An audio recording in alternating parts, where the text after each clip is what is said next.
পরবর্তী সংবাদে ধর্মনগর মহকুমার শিববাড়িতে হনুমান মন্দিরে শুভ উদ্বোধন হয়েছে।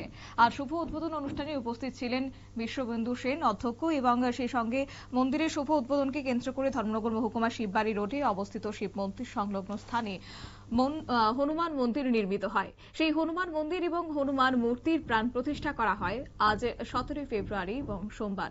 মন্দিরের শুভ উদ্বোধন করেছেন রাজ্য বিধানসভার অধ্যক্ষ বিশ্ববন্ধু সেন। উদ্বোধনী অনুষ্ঠানে উপস্থিত ছিলেন ধর্মনগর পৌর পরিষদের চেয়ারপারসন মিতালি রানী দাস সেন। সে সঙ্গে উপস্থিত ছিলেন vice chairperson Manju Nath, councillor Piyush Ranjan De সহ এলাকাবাসীরা। এই উদ্বোধনকে কেন্দ্র করে অধ্যক্ষ বিশ্ববন্ধু সেন কি জানিয়েছেন শুনুন।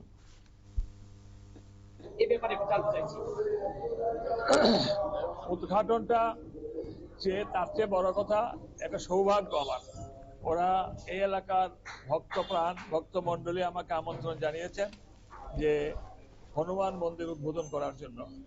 এই এলাকাটা পবিত্র তীর্থস্থান। এখানে পাশেই শ্রী শ্রী রাম ঠাকুরের আশ্রম।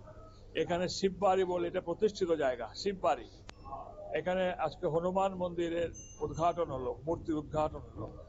সনাতন ধর্মের মানুষ আমরা নিত্য ঈশ্বর পূজা করি, ঈশ্বরকে প্রণাম করি, ঈশ্বরকে ভক্তি বলে ডাকি, হে প্রভু আমাদের মঙ্গল করো সকলের।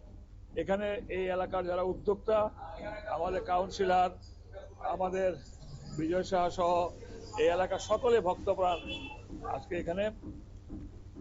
আপনারা শুনলেন অধ্যক্ষ বিশ্ববন্ধু সেনের বক্তব্য এবং আজকে ওনার উপস্থিতিতেই ধর্মনগর মহকুমার শিববাড়িতে হনুমান মন্দিরের উদ্বোধন হয়েছে এবং সেখানে আপামর এলাকাবাসীরা উপস্থিত ছিলেন। একই সঙ্গে ধর্মীয় মন্ত্র উচ্চারণের মধ্য দিয়ে হনুমান মূর্তির প্রাণ প্রতিষ্ঠা হয়েছে।